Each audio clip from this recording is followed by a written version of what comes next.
नमस्कार मंडळी. 25 मार्च 2024 रोजी चंद्रग्रहण या वर्षातील पहिले चंद्रग्रहण आहे आणि या दिवशी म्हणजे 25 मार्चला धुलीवंदनचा सण देखील आहे, होळीचा सण आहे.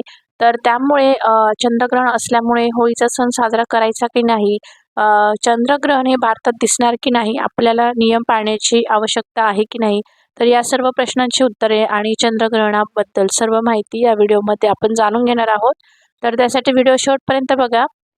चंद्रग्रहण ही एक खगोलीय घटना आहे आणि ज्योतिषशास्त्रात देखील ग्रहणाला विशेष महत्त्व आहे. अ, अ, या काळात म्हणजे ग्रहणाच्या काळात अनेक प्रकारची कामे टाळली जातात, बरेचसे नियम पाळले जातात.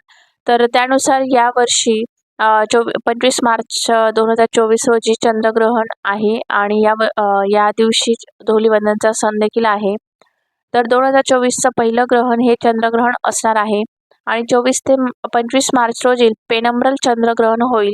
यावेळी चंद्र फक्त पृथ्वीच्या सावलीच्या बाहेरील कक्षेतून जाईल. हे ग्रहण फार कमकुवत असून त्यामुळे पूर्ण किंवा आंशिक ग्रहणाच्या तुलनेत ते उघड्या डोळ्यांनी पाहणं कठीण आहे.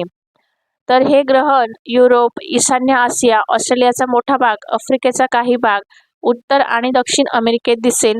त्याचबरोबर पॅसिफिक महासागर, अटलांटिक तर या भागात दिसणार आहे. तर चंद्रग्रहण भारतात होणार नसल्याने या ग्रहणाचा सूतक काळ आणि अशुभ परिणाम मान्य राहणार नाही. तर यामुळे या काळात कोणतेही शुभ कार्य करता येईल आणि त्यामुळे आपण पहिले चंद्रग्रहण जरी धुलीवंदनच्या दिवशी होत असले तरीही त्याचा कोणता परिणाम आपल्या होळी किंवा धुलीवंदन या सणावर होणार नाही. आपण हा सण बिनधास्त साजरा करू शकतो आणि कोणतेही नियम आपल्याला या दिवशी पाळण्याची गरज नाही. तर पुन्हा एकदा सांगते, भारतात चंद्रग्रहण दिसणार नाही, तर त्यामुळे आपण कोणतेही नियम पाळण्याची आवश्यकता नाही.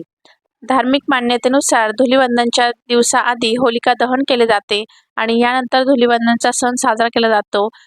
म्हणजे होळीच्या दिवशी होलिका दहन केले जाते. हे होलिका दहन हे फाल्गुन महिन्यातील पौर्णिमेला केले जाते आणि पंचांगानुसार यावर्षी फाल्गुन महिन्याची पौर्णिमा 24 मार्च रोजी सकाळी 9:54 सुरू होईल, म्हणजे 10 वाजता, ते 25 मार्च रोजी दुपारी 12:29 संपेल, म्हणजे 12:30 वाजता संपेल. तर त्यामुळे 24 मार्च रोजी होळीचा सण किंवा होलिका दहन होणार आहे. तर त्यामुळे आपण 24 ते 25 मार्च रोजी होळीचा सण कुठलीही मनात शंका न ठेवता साजरा करायचा आहे. तर अशा प्रकारे आपण चंद्रग्रहण कधी आहे किंवा कुठे आहे, तर ही सर्व माहिती बघितलेली आहे आणि सर्व प्रश्नांची उत्तरेही तुम्हाला या व्हिडिओमधून मिळालेली असतील. तर आजचा व्हिडिओ मी इथे संपवते. व्हिडिओ आवडला असेल तर लाईक, शेअर, कमेंट करून चॅनलला सबस्क्राईब करा.